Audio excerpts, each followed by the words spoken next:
This campaign, I am not going to exploit for political purposes my opponent's youth and inexperience. I could have been a contender. I could have been somebody. We have great fans. I want to thank them for being here. So it's a great night for Nebraska. The Nebraska Democratic Party is not going to have a sort of, burning bush moment where everything gets turned around in one election. That doesn't happen. Good morning, good afternoon, and good evening. I'm Mac McCoy, and this is Point Counterpoint Omaha on the 29th day of August. Let's get it started in here. Let's get it started. Let's get it started in here with a real quick note on congratulating the Nebraska Corps for beating Cincinnati last night. Is there anybody else in the room, Larry, that includes you, we act like you're in the room, Oh, okay. that thought it should have been a blowout? No, I didn't see a blowout coming. I mean, Nebraska was 7-6 last year. Cincinnati was 5-7, so their records last year weren't that much different. They both were pretty average teams. I predicted a 10-point Nebraska victory, and I would have been vindicated if Rule hadn't made that decision to go for a 4th and 2 at midfield early in the third quarter. That was a blunder in my estimation. They should have punted the ball and pinned them deep. Okay. Did you watch? I watched, and it was like watching paint dry to me. I'm a Husker, do or die, and I am always going to root for my team, and I am always going to be that person. But I didn't see a lot of effort. I didn't see a lot of I care. I didn't see the team. Yeah, it just seemed like they were showing up for a practice that they didn't really want to do. Yeah, I just was not impressed. I think it's funny, and it was his name Herzog. Yeah, the guy that made the interception in the end zone to seal the victory. Yeah, but didn't the thing he did before that was pass interference call that helped Cincinnati move the ball down the field. I will respectfully disagree with my good friend Dorsey. I think the efforts there, they're just not that talented. They're just not that good, and they didn't have the talent to make some of the plays. I mean, at times, Cincinnati's O-line pushed around our D-line. We have a very green and inexperienced D-line, so I think it's a talent issue and a lack of experience issue more than anything, quite frankly. Well, and that might be true. I mean, I need to make sure that, and I probably spoke out of turn insofar as I probably needed to investigate a little more of the talent. But I do miss the days where, we had the walk-ons and we had teams that weren't and Osborne made them. Yeah. Right? So that's just where I'm sitting right now. But, it's the first game, and I need to sit here and be quiet and stop complaining. Well, you can say whatever you want. I think the team is overhyped. I think people's expectations were too high. Really? I mean, all these people are saying they're going to win 9 or 10 games, go to the I have not heard playoff. that. Oh, I've seen it. Have you heard that? All Okay. over the place, All yeah. I've heard is that he always explodes on his third year as coach. Well, and this is it, right? Right. But I have not heard anything about everybody thinking we were going to blow the lid off of stuff. Well, okay, cool. I mean, Optimism is wonderful. Rule in his third year at Baylor and Temple won 10 games, and so a lot of people are predicting a 10-win season and a major bowl game, a potential playoff berth. I'm in a picking contest for the Huskers. I have been for years. I predicted 7-5, and I think I'm the front runner to win the contest. I've won it 4 out of the last 5 years because I've tended to be the most pessimistic member of the group and wanted to Surprise if you win. just a trophy and a pat on the back. Oh, It's just. all Larry, right. did you have anything to say about this? Well, I don't watch football. There aren't enough home runs in it. Oh, okay. So, Well, your Iowa State Cyclones are starting out good. they are? Yes. Yes. Matt Campbell's a heck of a good coach. All right. Go ahead. I've never watched team sports, really. I met the head coach of the Green Bay Packers when I was up in Wisconsin. And I sat with him for an hour having drinks and at a bar, just talking. And we started, I said, I'm sorry, I didn't introduce myself. I'm Larry Sloan. I'm up here for a terrorism conference. And he said, I'm Ray Rhodes, and I'm with the Packers. And I said, really, what do you do with the Packers? and good. he said, "You don't follow football, do you?" I said, "No, I'm sorry." He says, "Well, I'm the new head coach." And I said, "Ray, I'm really sorry. I just don't follow." He says, "No, no." He says, "You don't have no idea how refreshing it is to sit for an hour and never bring football up once." Yeah, right. I bet. So I was a hero. Yay! Yay. Well, Yeah. and the other biggest story, of course, is the Minneapolis school shooting. And I put that one on the list because Okay. I just thought we ought to talk about it. But you made a comment before the mics came on that I'd like you to start with on this trans person. I made a comment about trans people. Well, you're not gonna. Oh. So that's one of the topics that we had talked about Oh, is that was the 80-20 topic. No, Nope. I think it's social no norms. social norms. Okay. Well, let's just skip the social norms then. Okay. I'm all right with that. All right. So, first of all, I guess I have been struggling over probably the last 4 or 5 years as a Christian in trying to find that line where I show mercy and grace and not being so close-minded to what I think is moral or not moral or whatever the case may be. Because, last time I checked, I'm not Jesus Christ, so I don't get to make those decisions, right? To what I think is or you know, I don't I confused you for him one time. I know, right? And so, but it's gotten to the point now, in my opinion, that the mercy and the grace has been turned against us as a society. And I struggle with the fact that, gosh, what is it, the last 10 or 15 mass shootings have all been trans people. And I have the statistics in my phone, and I'll send them to you after the show. I have them in my phone too. Okay. And and that's neither here nor there.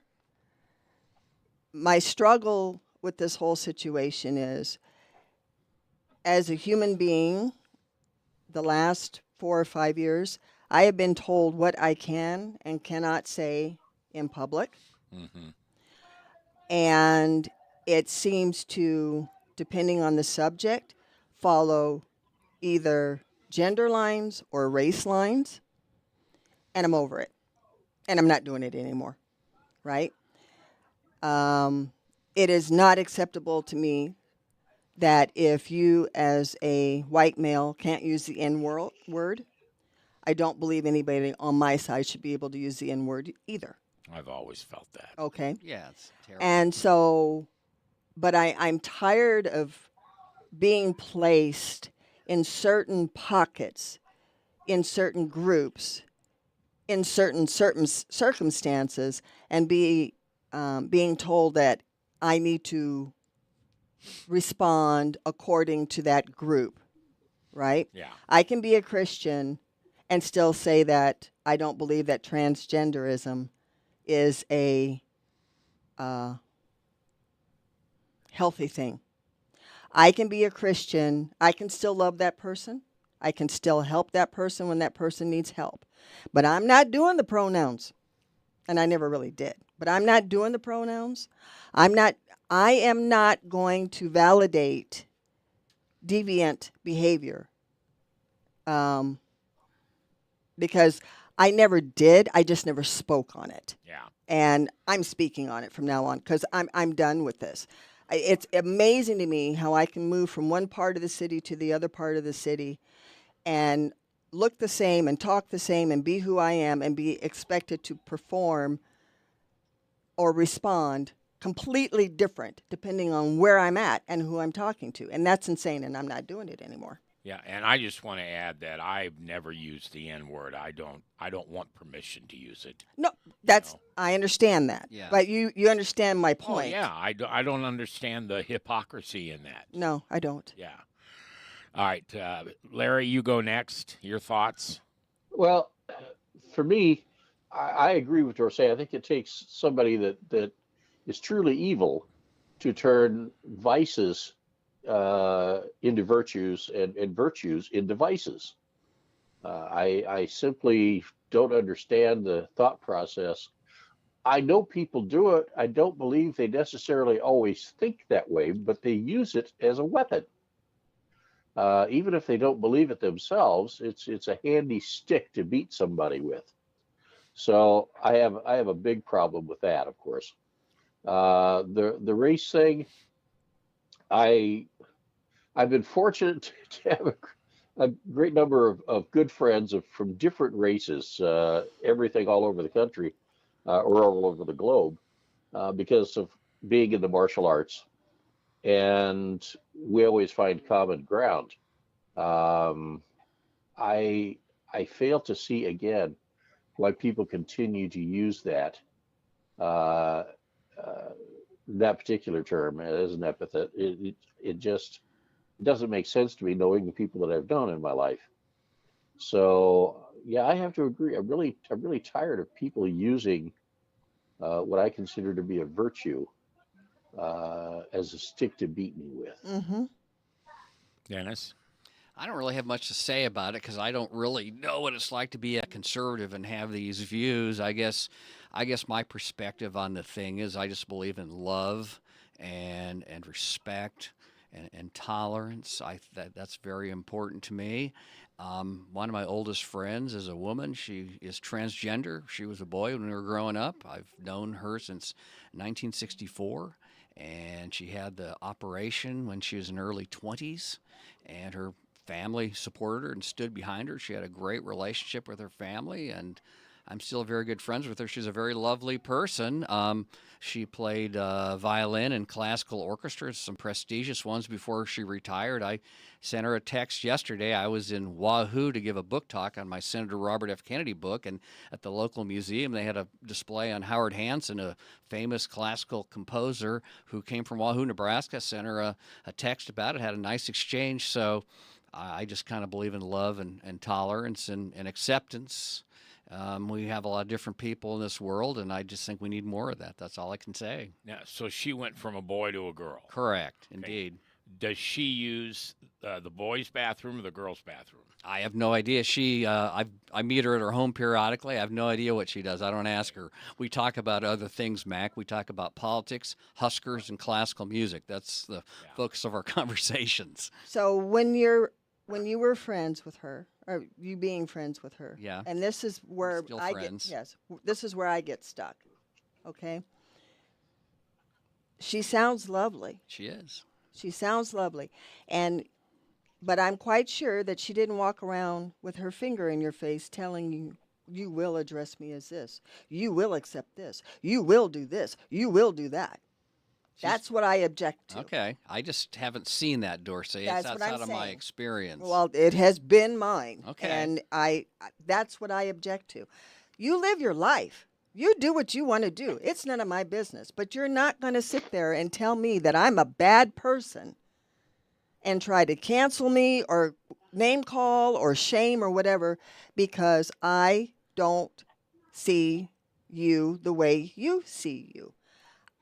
I work in an environment, and Larry absolutely has worked in this environment, where we work with people around the world with names where we cannot identify if someone is male or female unless we've talked to them. Our default is they. And that way we don't offend anybody one way or the other, right, in a professional setting until we find out if they are male or female or how they want to be addressed, all right? But like I said, where I get irritated is people throwing my Christianity in my face, telling me that I am not a Christian because I don't accept a behavior that I am told that I have to accept. And if I don't, I'm a homophobe, xenophobe, Islamophobe, whatever the case may be. and it's annoying, and I'm not doing it anymore. The thing that I just absolutely cannot stand, and I don't know if we're going to get it fixed or not, but boy, just absolutely get it fixed or not, but boys, girls, and then play against girls in sports, Never. and to me, that's what's so wrong. Well, it's a safety issue at that point. It's a safety issue. Yeah, I don't. And I think all you guys know this. I am not a big fan of the term free will, and I'm speaking from a Christian standpoint here. The Bible doesn't have free will in it. What it does have is sinful nature.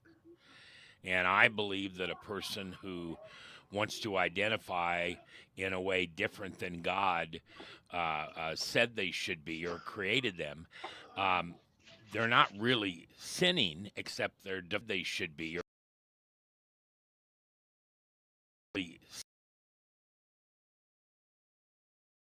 And that would be a certain way. Then I get in trouble, but I'm going to say it because I mean it. We all have sinful nature. Well, of course. And that sinful nature comes out, for me, it was 6 years of alcoholism. Okay. Yeah. So, I mean, I understand that. But when somebody tells me that I'm not a good enough Christian because I won't play the game they want me to play, Right. that's where you and I agree. Right. If they want to be a trans person, that's fine. But they have to understand that's sinful. When you go against the way God created you, that's where sin comes in. You agree with me, Dan? When somebody tells me that I'm wrong in seeing sin in things that we do, that shouldn't be allowed. It should not be allowed in our society. And that's where I get sideways. Mm-hmm. Because everybody thinks that because you're a Christian, you have to act a certain way. Right. I've got that sheet up on the wall, and I've shared that with you guys before. I'm a Christian because I know I'm not perfect, and I've got somebody who forgives me. Right. That's why I'm a Christian. I don't think I'm better than anybody at all. All right. Do you want to add anything, Larry, or we're going to move on? Well, just real quickly, in the entertainment business that we were in when we owned the theater, for a dozen years, I had a friend who's an entertainer who went trans, and I've got to be, he went the full Monty to become a she, and in all honesty, made a fairly respectable female, at least by appearance, and we had an agreement that I would absolutely respect him, for what he wanted to be called. If he wanted, and he changed his name to Michaela, and I said, look, your name doesn't mean a thing to me. If you want to be called George, I would absolutely respect him, for what he wanted to be called. If he wanted, and he changed his name to Michaela, and I said, look, your name doesn't mean a thing to me. If I'll call you by it, that I will respect you for the person I've known for many years. But I said, keep in mind that I do know the difference still, and I can't ignore that. And Michaela was very decent about the whole thing. I understand. And I said, what you've gone the full distance, all the surgeries physically and everything else. So I said, you're obviously committed to this. So I said, as a friend, I'll treat you as you wish to be treated. And in public, if I see somebody that I'm pretty sure is a male, I'm going to call him until I hear differently. Right. Or I have no intention of disrespecting anyone. However, I won't be told to believe something I don't believe. I could put a fur coat on. I could glue whiskers to my face. I could crop my ears.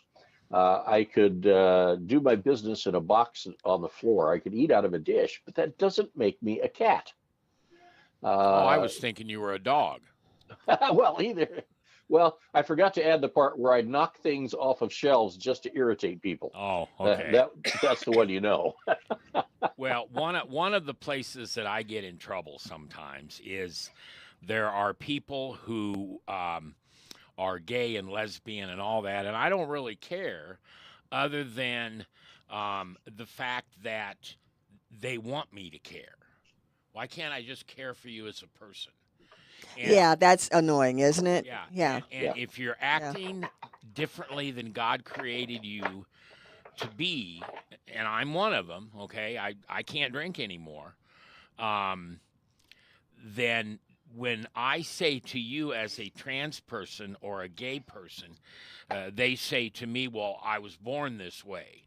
My answer is yes, you were born with sinful nature, and yours happens to be that one.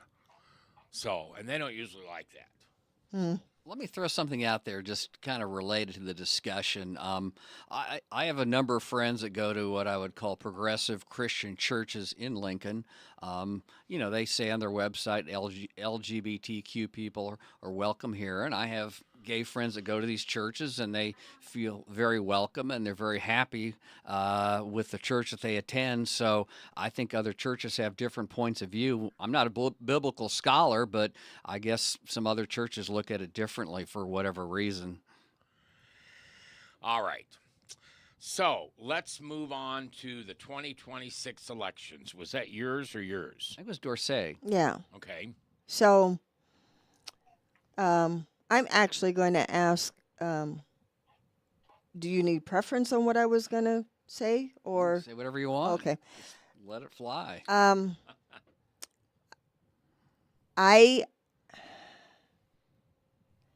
I'm trying to figure out what direction everybody's going in, right?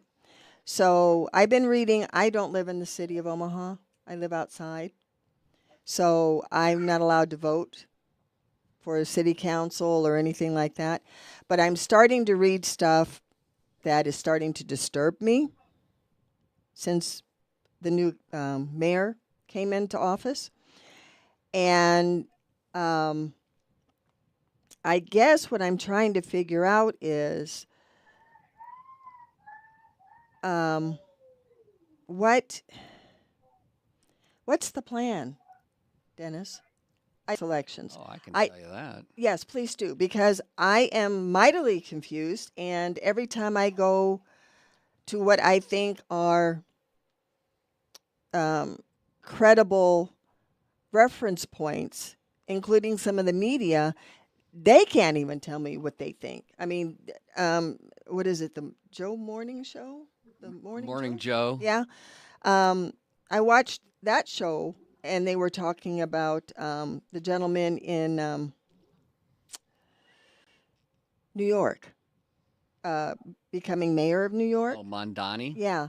And they were saying that all of the mainstream Democrats have pulled all of their endorsements from him. And so I'm just confused. Help me out. Well, let me give you the big picture. Yes, here, okay? please. Yes. The Democrats are favored to retake the House in 2026. Based on what? Well, based upon the trend in the 2025 elections, where the Democrats are outperforming Harris by 10 to 20 points. Okay, so, all right. Based on polling data that show the Democrats are leading in the generic House ballot. I mean, in Iowa, Tuesday night, there was a state Senate election, a special election, and a Democrat won that seat by 10 points. It was a district that Trump carried last year by 10 points, and she ran on kitchen table issues and affordability, and she won by 10 points. It was a 20-point swing since last year. I mean, the big picture is this, is swing voters, independents are perpetually angry and impatient in American politics. There's no permanent majority.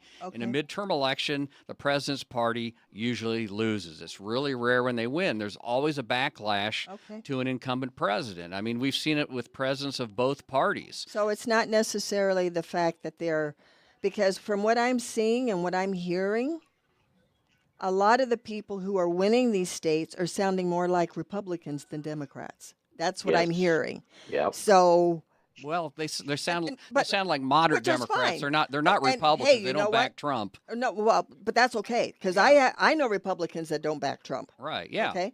So, but that's my point. So, and I personally am happy to see it because I don't have a problem with Democrats who are center.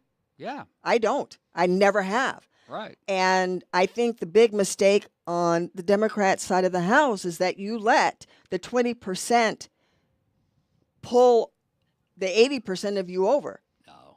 I really do. I mean, here's the big, I mean, that's what my Democratic friends are telling me. well, I respectfully disagree with them and you. Here's the big picture. Okay. Is candidates run in states and districts where they fit the state of the district. If it's a That's purple- not true. It's true. They redraw lines all the time. If that was true, Let me make my point. Make my point. Yes, I apologize. If you have a moderate district like Nebraska, CD2, Omaha, Sarpy County, Saunders County, moderate Democrats throw their hat in the ring. Every Democrat running for the U.S. House in this district is a moderate Democrat because they're a fit for the district, okay?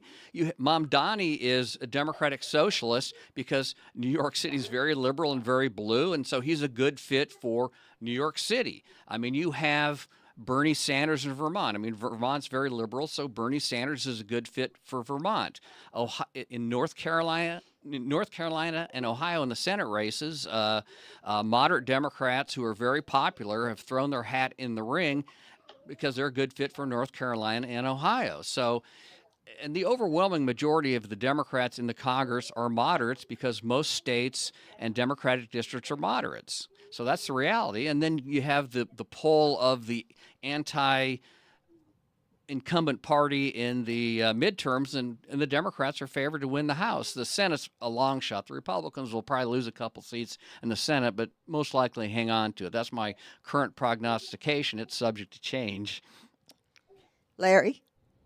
Well, I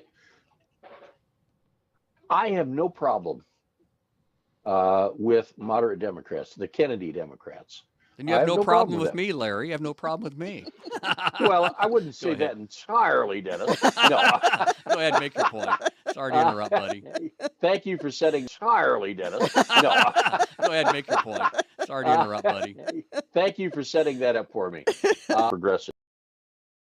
To me, they're a Democrat who can find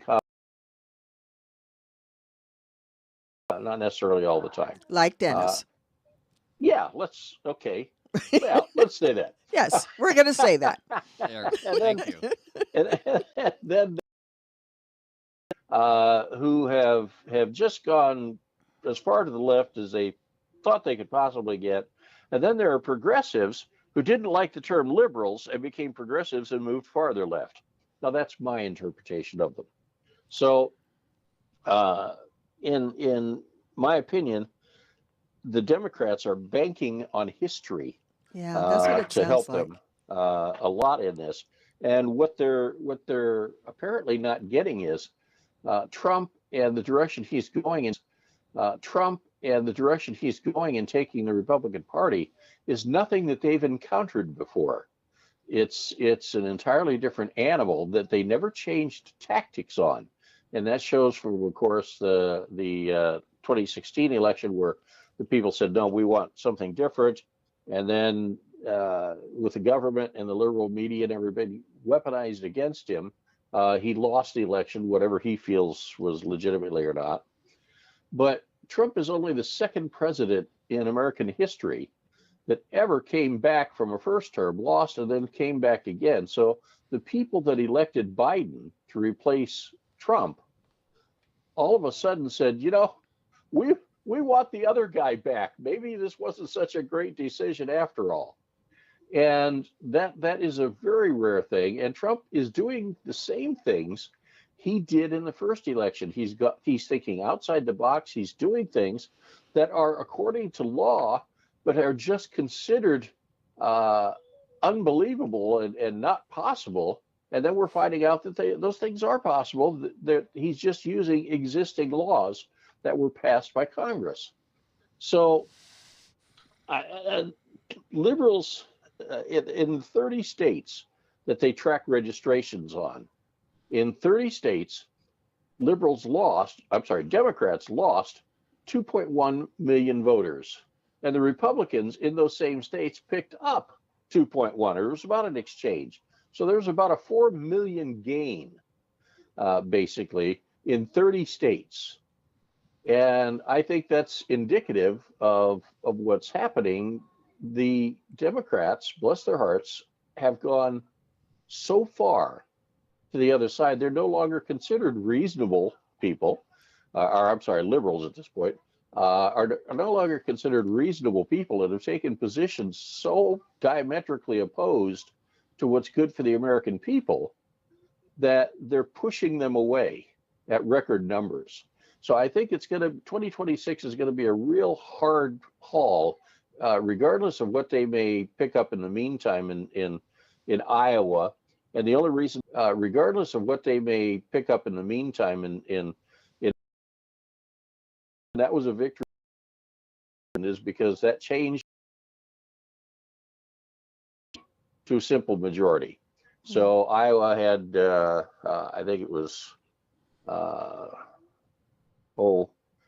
34 Republicans, and the Democrats turned one seat to take away the supermajority and still hold the majority by huge numbers. Okay. And to do that, they had to involve the entire country's Democrat Party, their fundraising, millions and millions of dollars, and brought in 20,000 volunteers. They call them volunteers, but it makes you wonder, like the riots, who's paid and who's not, to take that one seat that obviously was taken for granted by the conservatives, Right. and didn't do what Democrats did. They were simply out-campaigned. Dennis, I'm going to turn it over to you now for the last word. Well, I would just say the Democrats ran a great campaign in Iowa, and that's why they won.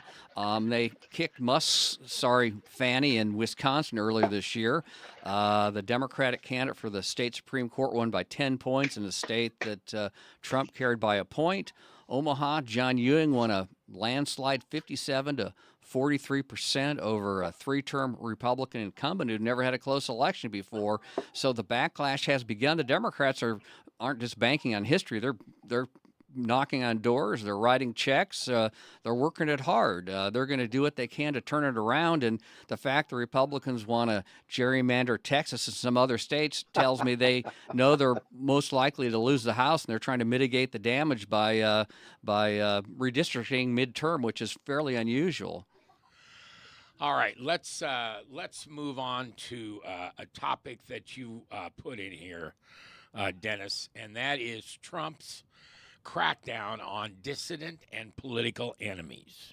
Okay. Yeah, so explain that to me. Well, I can explain it pretty easily. I mean, Trump has this loyal ally. I think his name is William Pulte, Pulte, at the FHA, Federal Housing Administration.